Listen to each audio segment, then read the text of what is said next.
Fala galera, tudo bem? O assunto de hoje por aqui é o Arsenal no meio desse processo de troca de técnico e acho que a gente pode falar um pouco sobre a primeira impressão do primeiro jogo que o Arsenal fez sob o comando do Arteta. É lógico que não é ainda uma situação, um universo possível de concluir alguma coisa, então não dá para querer tirar conclusão sobre nada, são só algumas impressões iniciais da forma com que montou o time, de como vai ser esse funcionamento com bola, de alguns dos princípios e de como isso pode afetar a função, o desempenho individual de algumas das peças. Então, pegando a partida contra o Bournemouth, a gente faz esse vídeo sobre alguns dos detalhes da forma com que o Arsenal jogou, estreou com o Arteta no comando.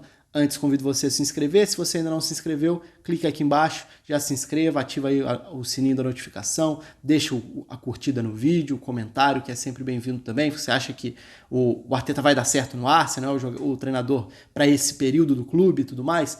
O que é fato é que o Arteta traz a bagagem do conhecimento e da vivência com um treinador fantástico como é o Guardiola, então naturalmente existia essa expectativa para ver quais seriam alguns dos princípios adotados por ele, como ele vai utilizar algumas dessas ideias, como ele vai adaptar algumas dessas ideias, de que forma ele enxerga alguns dos nomes que estão no elenco. O último jogo da era Ljungberg, né, da era interina, né, do Ljungberg, foi um jogo em que os garotos foram escalados, e foi uma escalação até mais chocante, né, a escalação mais jovem do Arsenal em muitos anos na Premier League, num jogo que acabou sendo horroroso, não por isso, mas por vários outros motivos. O Arsenal e Everton tinha sido muito fraco, e na partida contra o Bournemouth a gente já viu o resgate de algumas das peças. Esse já é um primeiro sinal, né, de que o Arteta vai tentar aproveitar e resgatar e recuperar alguns dos nomes, porque tem qualidade para extrair dali. Né? Então a gente está falando do Lacazette podendo jogar junto com o Aubameyang, do Ozil tendo oportunidade. O Xhaka é um capítulo à parte, porque já se fala muito da possibilidade de saída dele agora nessa janela de janeiro, então é possível que ele já acabe se despedindo do clube, até por tudo que aconteceu nesses últimos meses, e o Xhaka como um todo teve uma passagem pelo Arsenal que nunca foi à altura do que se imaginava, e eu diria até à altura do que é o jogador, porque o Xhaka da seleção suíça sempre foi um jogador diferente do Xhaka do Arsenal. O Xhaka da seleção suíça tinha muito mais a ver com aquele do Borussia Mönchengladbach, ou aquele que apareceu jogando no Basel também, um jogador com uma capacidade de digitar o ritmo no meio campo que na Premier League não teve sequência. Até teve alguns bons jogos, o torcedor do Arsenal também nunca botou muita fé de que poderia extrair dali qualidade, e eu nem culpo, porque de fato o Xhaka teve muito mais jogos aquém do que além da sua média, então pelo jeito, essa é uma passagem que está chegando ao fim. Mas quando a gente vai falar de estrutura tática, de alguns desses princípios, eu vou deixar o campinho e algumas imagens aqui também no vídeo hoje. Por quê? Porque a gente pega a escalação do jogo contra o Bournemouth e pensa, vai ser um 4-3-3, um 4-2-3-1 possivelmente, com Xhaka e Torreira como volantes, o Ozil à frente, o Aubameyang de um lado do ataque, Nelson do outro, Lacazette como centroavante. Ok, eu acho que é um posicionamento médio, um padrão esperado para início de jogo natural. Só que com a bola a gente foi vendo algumas variações. E o que a gente viu foi muito mais o Torreira como esse volante à frente dos zagueiros, o Xhaka à esquerda e não mais como o primeiro passador, o que já inclui o Torreira num nível maior de participação das jogadas ali e também nessa capacidade de recuperação de bola, mas iniciando essa saída de uma forma muito mais próxima que ele fazia na Itália, como esse volante central. Né? No Arsenal a gente viu ele jogando como um volante mais solto, como um meio-campista pela direita, o Xhaka geralmente era o jogador que mais se fazia essa bola circular, o principal passador próximo dos zagueiros. Dessa vez não. A gente já viu, esse já é um ponto importante. O Xhaka à esquerda do Torreira.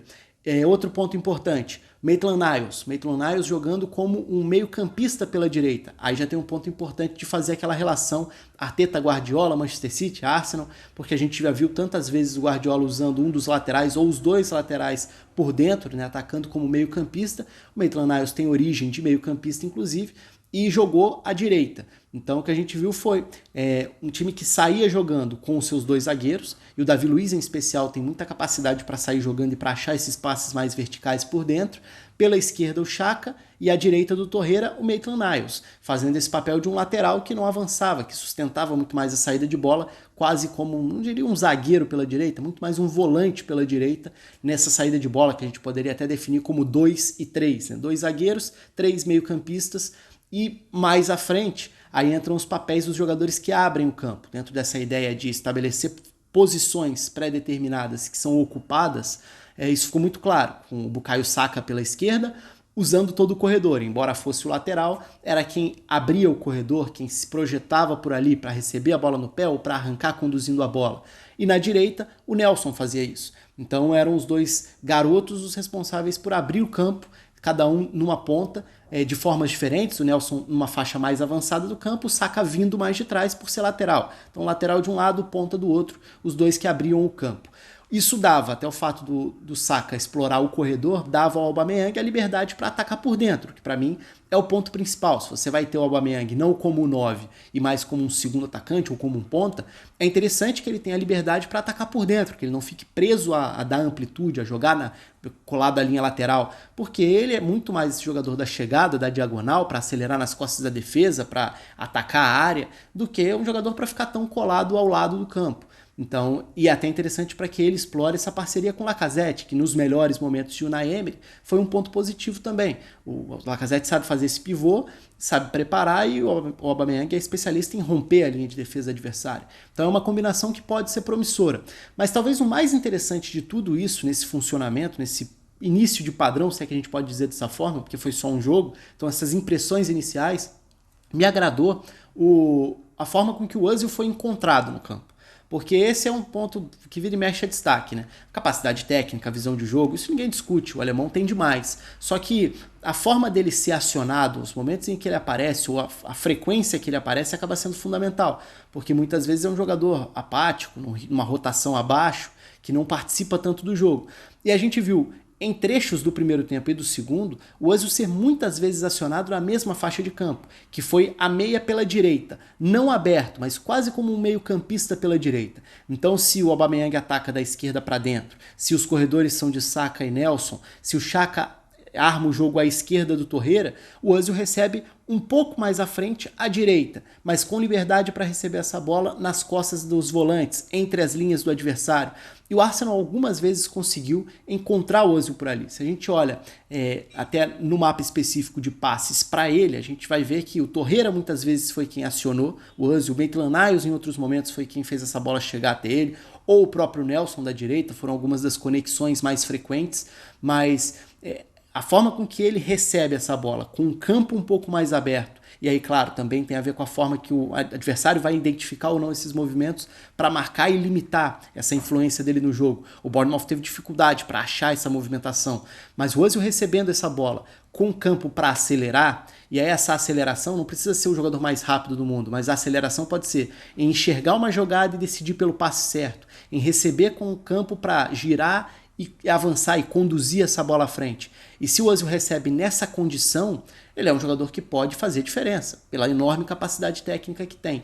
Então vai ser interessante ver esse desenvolvimento. Será que a gente vai ver o Arteta dar sequência a esse modelo de jogo com esses jogadores, né, com essas peças, ocupando essas funções específicas? Se isso acontecer, vai ser interessante ver se o Özil vai apresentar um nível à altura, porque nessa área do campo ele pode ser importante para influenciar, para qualificar o ataque, para criar mais chances de gol e para acionar os homens de frente. Porque aí a gente começa a ver algumas funções muito bem definidas nessa questão do que cada um vai fazer. Então eu diria que nessa primeira impressão, é claro que foi um jogo que teve momentos bons e ruins do Arsenal, é muito cedo, não dá nem para falar sobre tempo de treinamento, porque essa época do ano mal se treina na Inglaterra, é muito mais como uma observação das impressões iniciais para a gente ficar de olho nessas próximas partidas. O Torreira vai ser mesmo esse jogador central à frente dos zagueiros, o Davi Luiz vai ganhar importância como um zagueiro que inicia essa saída de bola, o Xhaka, até que ponto ele vai ficar no time ou não, mas ele vai ter um melhor desempenho como esse meio campista à esquerda. O Özil vai ser essa peça fundamental para fazer o time avançar, virar um alvo, circulando nas costas dos volantes adversários e recebendo para acelerar. O lateral esquerdo vai ser o responsável por abrir o campo por ali, essa combinação vai ser com o Saka, que no momento está meio que improvisado ali por necessidade, mas essa combinação dele com o Aubameyang vai funcionar. O Aubameyang se aproximando do Lacazette, vai voltar a gerar situações interessantes ofensivas a partir da dupla de ataque, são todas incógnitas, todas as questões que a gente vai ter que ficar de olho em mais jogos pela frente. Isso não vai dar para ter resposta em 1, 2, 3 jogos, a gente vai ter que esperar um pouco mais, mas são alguns dos tópicos que essa estreia do Arteta no Arsenal acho que deixam aí para discussão. Então você está mais do que convidado para se inscrever, participar, comentar e, claro, curtir também aqui no canal. Um abraço a todos, até a próxima.